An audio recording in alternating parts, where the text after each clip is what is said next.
Carmel Sepuloni. Mr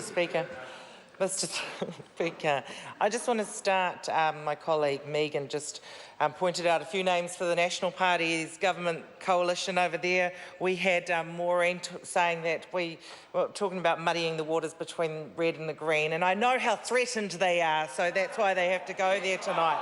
And actually, when you look at that coalition government, National, Māori Party, United Future and the ACT Party, I think my colleague Calvin Davis described it best by saying it really is menage a trois, really. That's what that is over there. So let's get that out of the way and get on to the important stuff, and that is the housing bill. We are here for a third reading. This is our final chance to say anything about something that's really important, and that is housing. So despite the fact we have a government over there that still denies the fact that we have a housing crisis, we are considering an important piece of legislation which unfortunately doesn't go far enough in addressing the health concerns of our people in housing, Mr Speaker. So we are supporting this bill, but we do have major reservations, and we've made those reservations known right from the start. We have reservations about the fact that this really is a wasted opportunity to set decent minimum standards, and that would ensure all rental properties are warm and dry. And you know, Mr Speaker, even just tonight looking at the news and seeing that we have such a housing problem in this country, not just with respect to the adequacy of the housing that we have, but actually the access to any housing at all. That tonight we saw on the news a 15-day-old baby who is staying in a marae, who was premature, and her family are there because of the fact that they have nowhere else to live. So on one hand, it is the fact that we have a housing shortage. On the other hand, it is the fact that we have housing stock that is making our people sick, Mr Speaker. In 2016, it is unacceptable that Kiwi children are dying in houses that are unfit to live in. The time has come for Parliament to ensure that every rental house is fit for people to live in. We believe the bill should also set a standard for ventilation and require an affordable, modern and fixed heating source. We also believe the 3-year phase-in period is excessive.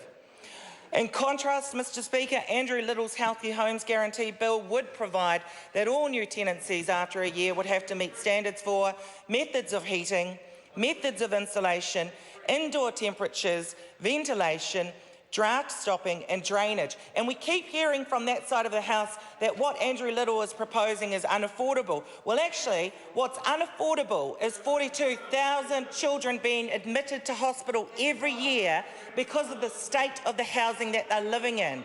And I just don't think that the national government know how to do maths, because if they added it up, then they'd see actually that the cost of doing what Andrew Little is proposing would far outweigh the cost of the 42,000 children who are admitted to hospital every year. Now, that's just the admissions into hospital, and the national government MPs laugh. That's just admissions into hospital. We've also been told about the number of children that are dying every year because of the conditions that they're getting from living in unhealthy homes.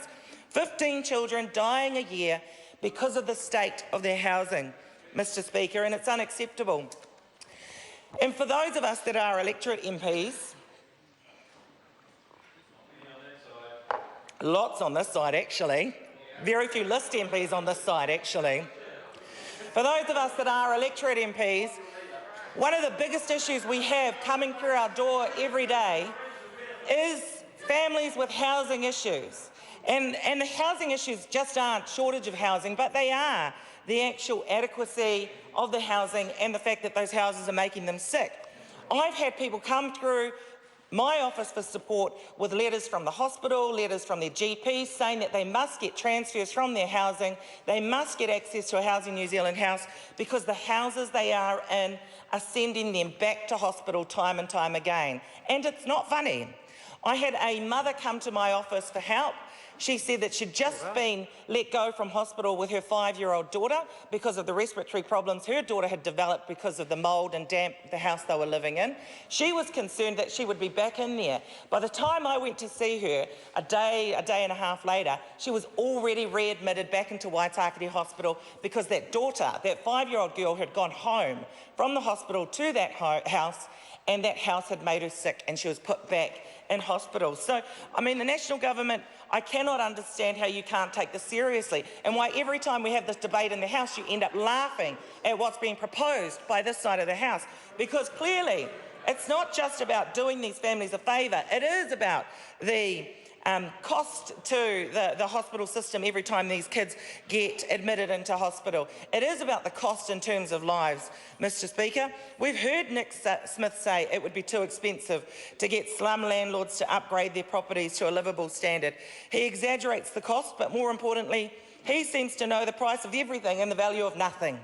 That's the truth. Mr Speaker, we can't reduce children's lives and their right to decent housing to a monetary value. We don't need to calculate the children's lives this bill will save, the hospital admissions it will avoid, and the better learning outcomes of kids not missing school so often from being sick, and then offset those benefits against the cost of fixing those houses. Mr Speaker, we just need to state a simple principle that every Kiwi will agree with. In 2016, no child should be getting sick or dying because their house isn't fit to live in. Mr Speaker, we make no apology for standing up for the simple idea that every Kiwi child deserves a decent place to live. That is, Mr Speaker, at the heart of the Kiwi dream. Research shows, Mr Speaker, that just over 70% of the children in poverty live in rental accommodation, and the majority, 53%, live in private rental properties.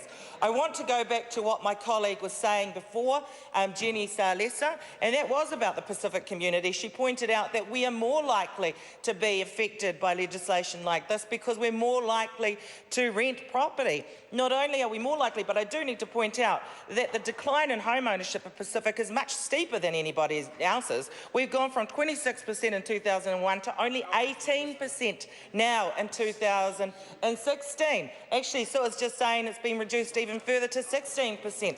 So we are affected by legislation around landlords, Mr Speaker.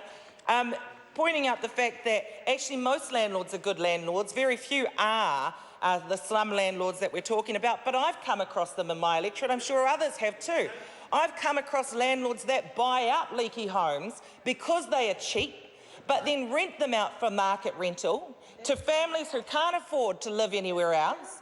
And I've been to one of those houses where it is damp, you can see the mould, where actually one of the children living in those houses has developed rheumatic fever because of the state of that housing, Mr Speaker. So we're having to support this bill because it does something, but Mr Speaker, it doesn't go far enough, Mr Speaker. It could have gone much further. It could have saved lives of children, but instead, Mr Speaker, what we have is kind of a half-hearted attempt to do something, or at least to be seen to be doing something, Mr Speaker, but really not addressing the real issues that we are facing. And Nick Smith is going on and on again. I can hear him out of the out of one ear over here.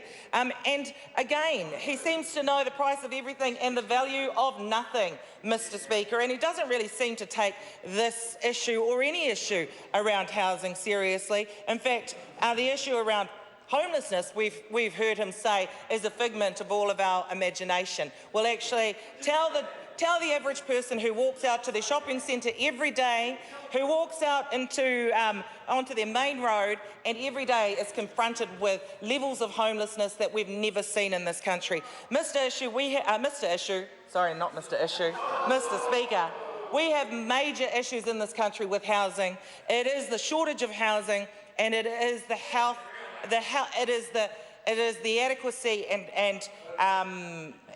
the level of healthiness that our homes provide for our children, Mr Speaker. It's just a pity that the National Government are doing so little to address those issues. Thank you, Mr Speaker. Mr Speaker. I call Brett Hudson.